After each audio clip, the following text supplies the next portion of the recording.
Hi, everybody. Thank you for joining. We'll give a moment or two for everybody else to join. Mark, how are you coping in this heat in London?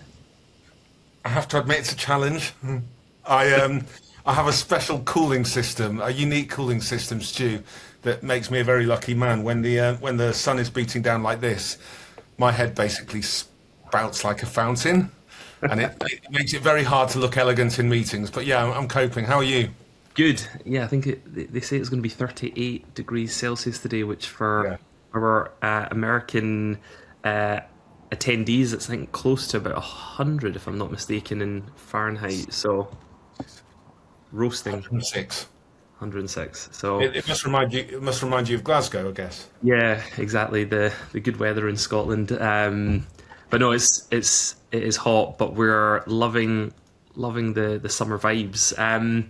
So yeah, thank you everybody for joining. Super excited to be going through this conversation with you all, and I've been joined with Mark instead of James on our team. We just wanted to pull Mark in and really use his subject matter expertise, not only with account-based marketing, but I think you've now had 50, 60, 70 conversations on Do More with Less, Mark, and I know ABM keeps coming up. So I'm really excited that you're joining me for this conversation. And I guess before I share the slides, how many times have you seen account-based marketing done well before AI was a thing?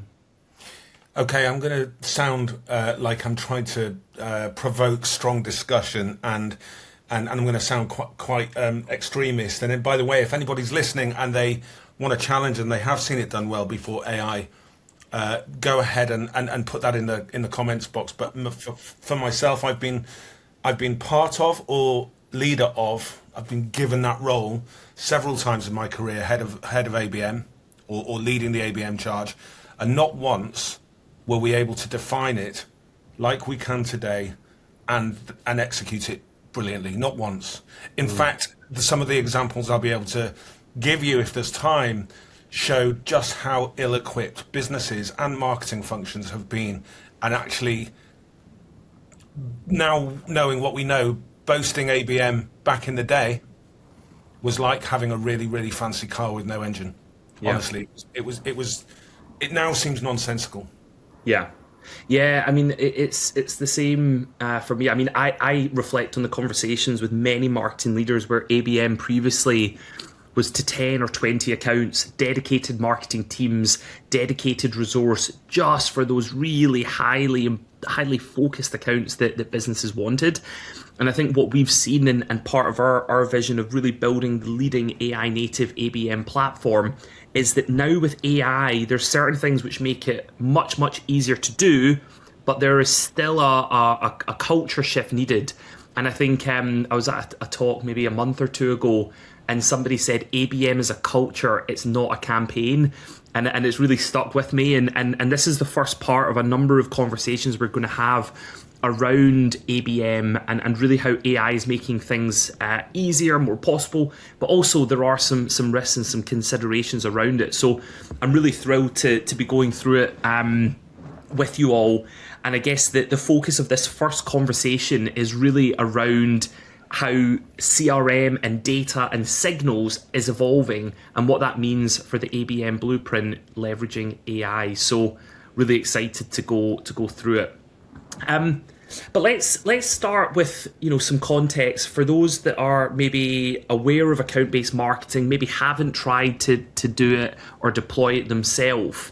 I guess I want to give you a bit of a view as to why is it so hard to do well? I mean, ultimately, the thing that we continue to see is that account-based marketing can begin with the wrong accounts, the wrong contacts, which means that the actual CRM quality is getting in the way of the outcomes that we're striving for. But the one that I see time and time again is that point there about misaligned sales and marketing priorities. Account-based marketing as a culture or as a way of building your business can absolutely take months and months and months to truly see the outcomes that you would anticipate. And I think, Mark, we've spoke before about that misalignment between sales, marketing, maybe even finance and leadership, that the short-term realities of deploying account-based marketing and that not being aligned to what your finance team expects is probably, I would say, the majority of the reason that it fails before it even truly gets started. But I would love to just get any perspective from you on specifically that point around the misalignment and ultimately, the short, medium, and long-term realities of deploying account-based marketing in its traditional sense. AI has given us this ability to look at these 5 different problems of doing ABM well that have prevented us doing it well in the past. And you're right, where we got to in the past was often put down to misaligned. We didn't even get to looking at the CRM quality with this mission and purpose in mind. We didn't get to the fact that we were handling static data sets instead of what's happening right now. We were stuck on misaligned sales and marketing. And I'm really glad, Stu, that you brought in finance and leadership, because for me, Robert Norum on Do More with Less 7 or 8 weeks ago said it best. If we were to invent ABM now, it probably wouldn't be called account-based marketing. It's got to be a discipline a culture that you lift out of the marketing function and spread across the business as an account-based mindset. And when you're talking about campaign versus culture, and I'm talking about marketing versus mindset, when I've done it before, it became very quickly clear that marketing was following a strategy that nobody else knew about or even cared about. Sales teams don't really care until you're ready to give them something on a plate that's going to get them a result. Certainly the finance and leadership teams didn't have a clue. And so one thing I did in the past was I said, listen, if we're going to take ABM seriously, and I thought we were at the time, we need a squadron around every single of these 12 or 20 clients that we say we're going after. And obviously, even that's a questionable tactic now, as you mentioned earlier. But we would have a list of about 15 or 20 that we wanted to focus around for the year. And I built a squad round each one consisting of a member of every team. So you'd have a salesperson there, you'd have a BDR there, you'd have marketing, you'd have product, you'd have tech, someone from the leadership as a sponsor. And it was their job to come to a meeting every 2 weeks and progress the research and the insight that you were getting on these, just so that we felt we knew more. But without a template and a framework, often these meetings, if they happened in the swirl and chaos of everybody's calendar and weeks, if they actually happened, nobody had a real clear template on what it is we're trying to gather as data and why. We were still essentially doing it on paper, right? We were still effectively working off docs. What you're talking about here is 2 things. One is turning CRM into something active and intelligent and in the moment reactive, but also not just aligning marketing and sales. If you're going to do ABM now, the opportunity is there to work on that as a strategy, as a growth strategy across the business, not as a marketing channel. Yeah, I think it's spot on. It kind of reminds me that point from Robert on conversation about inbound versus outbound. What was the channel that worked? And there's this concept called all-bound. It doesn't matter whether it was inbound. It doesn't matter whether it was outbound. It's everybody working together. It's the sum of all parts that make for a greater performance. And all-bound as a concept, I'm seeing more and more businesses feed into, which I think is similar to that account-based marketing mindset that you mentioned as well. And I think this is reinforced, right? That if you're on this call thinking that you want to do account-based marketing, it is important that you don't think about it as a campaign label. It cannot be seen as a paid campaign or a set of target accounts or having a personalized email sequence or doing an in-person event to these 20 strategic accounts that you're targeting. You really need to think about account-based marketing as an overall strategy. It's an overall focus, and really thinking about how every component feeds towards the outcome of driving that ICP qualified pipeline from your target and strategic accounts that you're focused on. And the thing which has fundamentally changed because of AI is where previously you were limited to doing this really, really well to 20 accounts with maybe 5 marketers. You can now do this across 500, 1,000, 2,000. We've got some clients deploying account-based marketing done really, really well across 5,000 strategic accounts. And I think that's where this whole shift from it not being just a campaign label, but it's actually an overall approach and it's an overall mindset is becoming more true than ever before. Yeah, I think that we have to understand, again, the difference between a campaign and a culture. And if you are going to do this properly, it is your marketing strategy. It is your growth strategy. It's not something that's the eighth channel to be added to a list of other activities. Because quite frankly, again, before agents gave us the ability to do what you and I are doing right now, the God honest, the main problem was time. Where the hell do you get the time from to even take one of those accounts, let alone 15 or 20, and research it to the point where they are going to feel you've done your homework. They are going to feel that you've done more than adequate research to really understand their problem. You don't have that kind of time as any kind of marketing function, let alone stripped back one. Yeah, 100%. And I think this kind of feeds into that point, Mark, that if you are going to put the energy there, you need to make sure foundationally you are set up for success. And we talk a lot about the origin of Orbital, where for the last 10 years we've been fixing CRM issues. And really why that's so critical when you think about account-based marketing is that ultimately for 99% of companies that are out there, their CRM is a decaying asset. And if you're building an account-based marketing strategy around this historical data within your CRM, there is a high chance before you've even started your account-based marketing, you're going to fail. Because I think we see often 50, 60, 70% of what information you have on contacts, on accounts, on signals, on size within your CRM is wrong. And these are a few examples of it where, people change roles, or companies that were previously identified as ICP1 may now actually be ICP2 because something's changed about them. They've gone from 500 employees to 200 because they had loads of layoffs, but your CRM is not automatically updating. And if you think about the opportunity with account-based marketing, if you get your accounts and your contacts and your signals right, surely, Mark, it 10x is the likelihood that your account-based marketing strategy is going to work, right? Like, it's so foundational that this bit is right. There's a guy who we respect greatly in our business and became a great friend of mine called Graham Smith, who was the marketing director at Ebster when we worked with that company before it got involved in M&A. And one of the things I loved about Graham was he was a solid marketing director. He almost didn't want to be a CMO.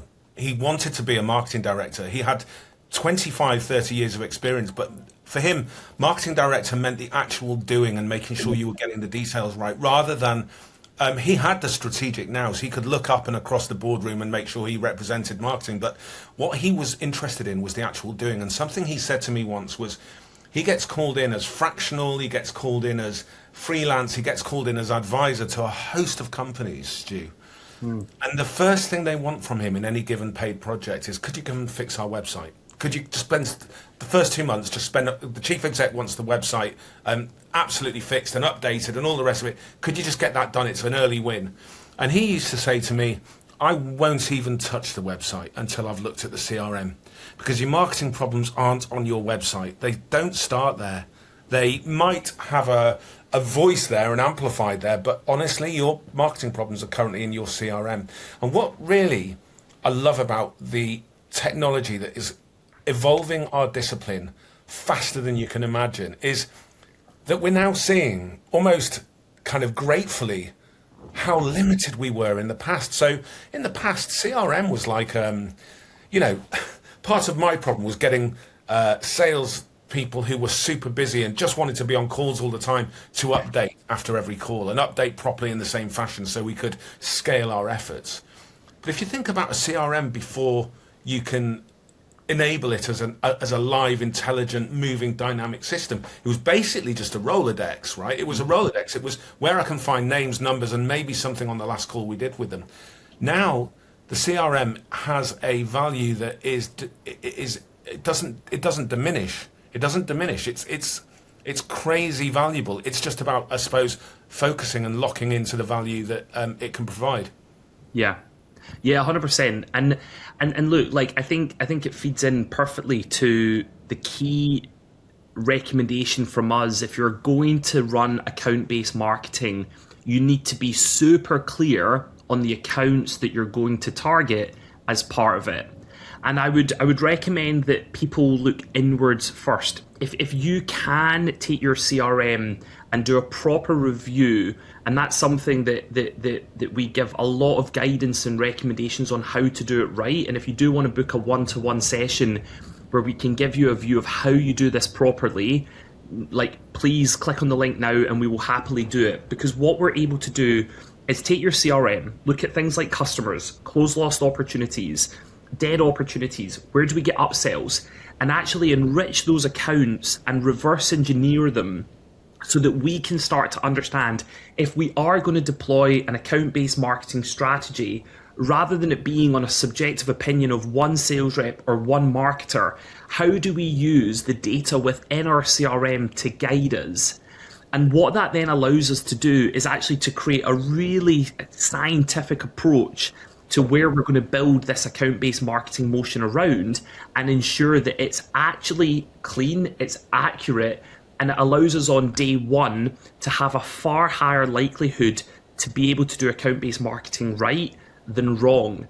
And what I think is particularly profound about this is every single time we have ran this for a customer, and we're talking about, analyzing tens of thousands of accounts, every time the ICP that we recommend to be the focus point for account-based marketing to be done right is not the first ICP that they would have pointed to based on what they thought they knew about their customers.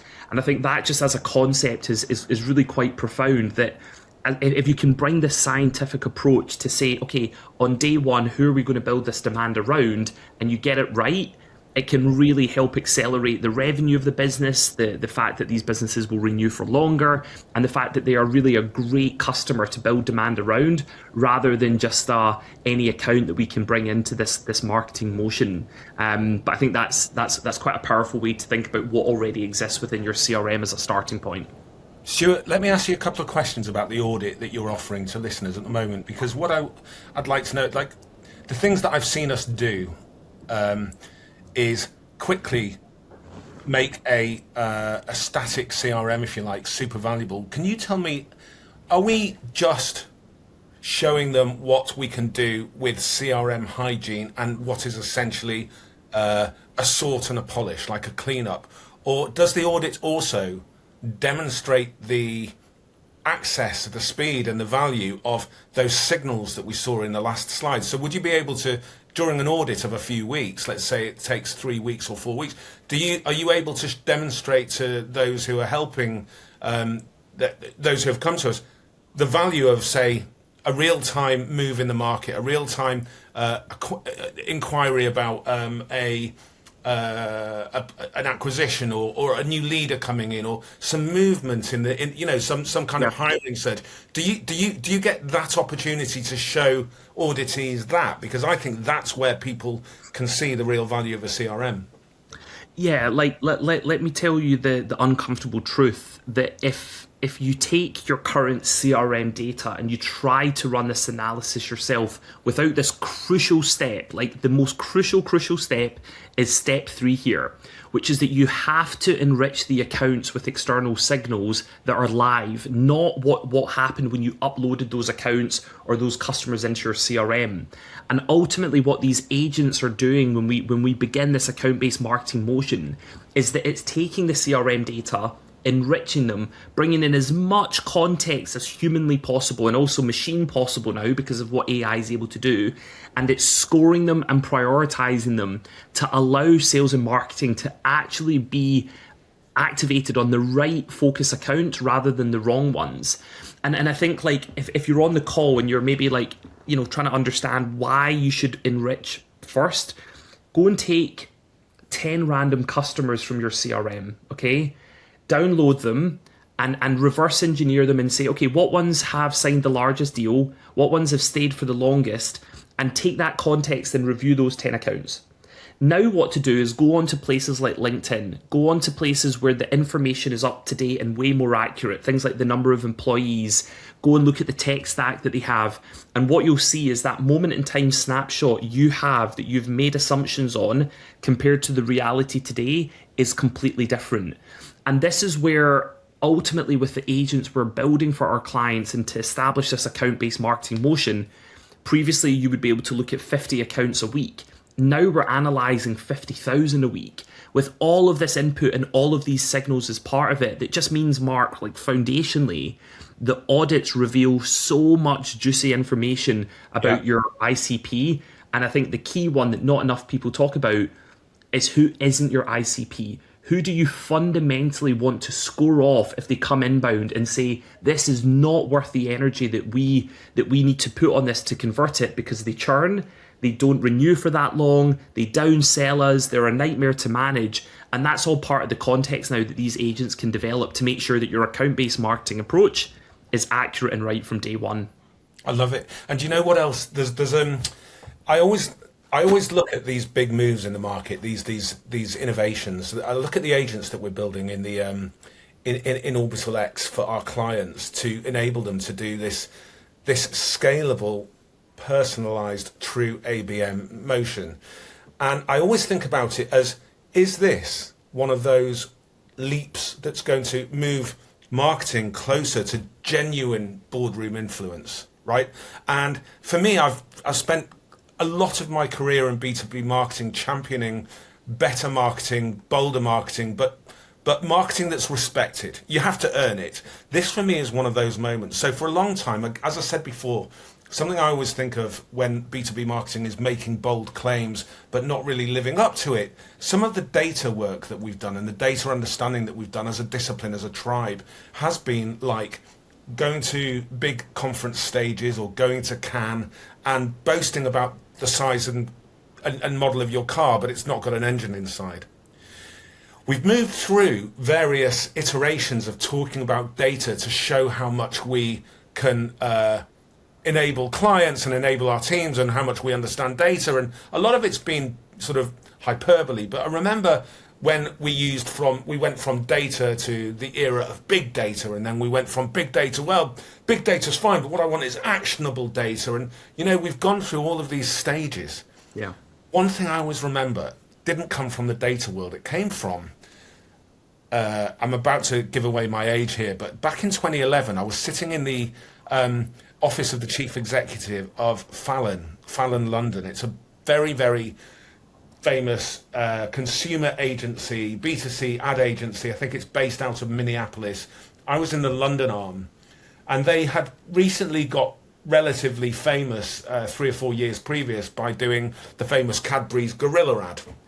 And so at the time they were top of the tree. They were the agency every new kid wanted to work for. They were the trendy one. And the chief exec said something really, really profound to me. He said, our planners are now looking at data, and where everybody else is boasting about turning data into real insights, for us, insights aren't quite good enough. They're okay, they tell you what's happened. What we want is what the possibility of what's happened is. So we talk about from data, not to insights, but from data to revelations. And I've never forgotten that, because I look at what we're doing now. And rather than just having a CRM in front of you with one person whose job it is to trawl through that huge document and pull out what might be an insight, instead it's actually giving you revelations. It's giving you competitor context and enriched understanding. And it brings people like me in. It brings marketers from more the brand or storytelling or growth or creative side. It brings us into the CRM equation, because suddenly there's stories to tell. Suddenly you want to know, it's not just hard raw numbers, it's what's happening at that company. So what, they've just brought in a new leader, or they've just started talking about a new product, or they've just hired an ad agency. So they must be doing something. So let's look in on there, get some competitor context, start scoring some of that data and ranking what's important. It's a real revelations time for me. Do you think? Yeah, I know so, because the change, Mark, is that, like, when businesses think about signals and the signals they want to track, right? Most people on this webinar, I assume, will know the signal of raise funding, right? Which is the one that, there's a press release on news page one, and we then go and email the business to say, hey, so you just raised funding. Are you looking for a new office? Are you looking for a new partner? Are you looking for a new lawyer? Whatever, right? Everybody's.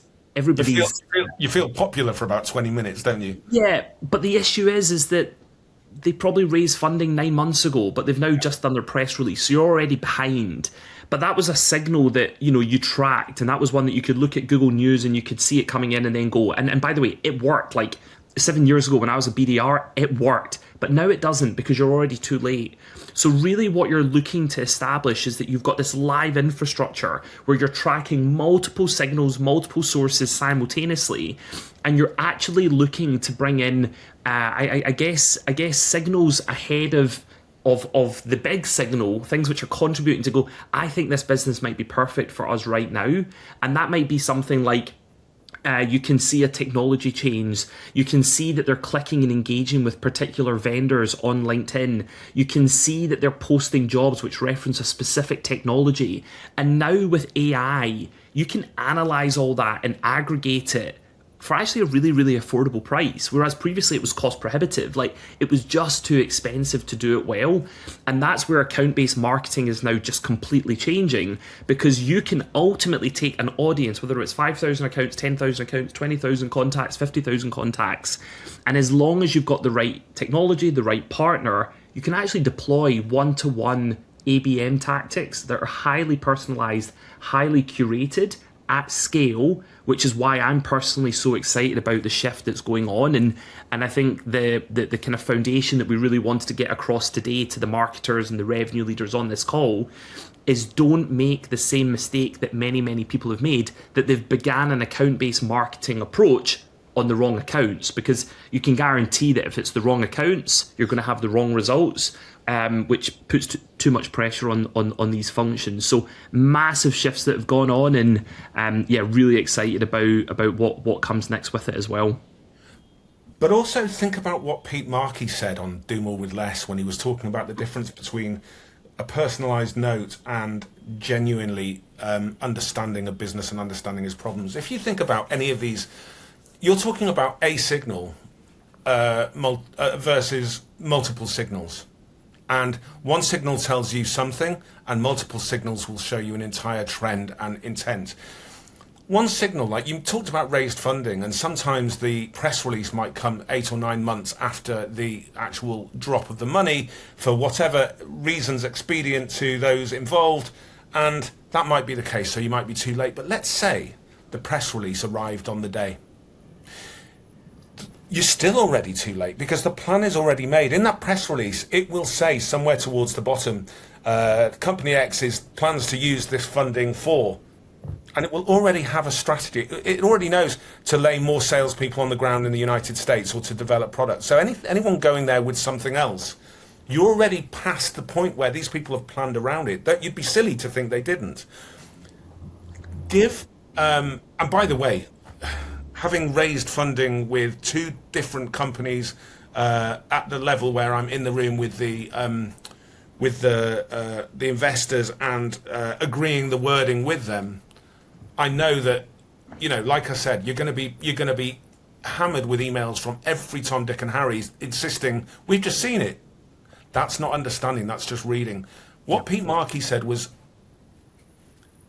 the world of B2B marketing has tried to exist for way too long on seeing a single signal and sending them a document they created 2 years ago. Think about a lookout at the top front end of a fortress whose job it is to read the signals and make sure that everybody within that fortress is safe. And they see one thing one time, go back and report it. Is their job done? No, you've got to read all the signals. And what Markey was talking about was, the moment you come to me with a demonstration that you don't just understand my sector or my business or me, but genuine know what my problems are and have something you can quickly show that can light up a fire and help, you'll get in the room. Otherwise, just stop sending. Yeah. Yeah, I mean, like the signal is one step in this equation, and that's why we're doing this series, that it's not just about having the right accounts and tracking them really, really well. You need to think about the stories that you tell, the campaigns that are produced, and the way that you market to them, and you meet them where they are across different formats and different channels. And I think ultimately, Mark, like what we're trying to get across today is that now you have the opportunity with AI to have a live account-based marketing engine, something that delivers greater results faster and cheaper, better timing, more relevant value, and you get clear insights on what's actually working. And ultimately what we're driving towards is, over this series, giving everybody on this call the blueprint that we have obsessed over the last 2 years, refining, building, tweaking, optimizing across businesses that are over $1 billion in revenue and businesses that are less than $1 million in revenue, which means we have got this view of what actually works. And that's something that I'm super excited to open up. But foundationally, you have to start with the signals in your CRM. So again, if you're interested in running that for yourself, there's no cost to it. You can book a signal audit there with one of the founders of Orbital X to guide you through that process. But tune in for the session, which I think is going to be next month. You'll get an email about it, which is where we talk about the content, the story, the campaigns, and the performance to really make sure that your account-based marketing is not just about the signal, it's not just about the campaign, it's not just about the performance, it's about everything working perfectly together to deliver the ICP qualified pipeline you need, and ultimately the revenue to prove that this is working. Yeah, and for me, after many, many, many years of looking for the way through for my industry, I feel that this sole topic, this revelation ABM engine that we can now create, is the thing. Forget marketing pleading to be in the boardroom. This is not about that. This is, for the first time, marketing's role being understood and vital, seen as vital by every other department. Every other department. And by the way, not just sales. So absolutely every other department understanding marketing's role within their ABM strategy. And I it's probably the most exciting. AI's taken over the world and it's transforming the way we do business, and it seems it's the topic of the day everywhere you look. But actually, what it enables us to do right now, this is the most exciting time for B2B marketing I think I've been a part of.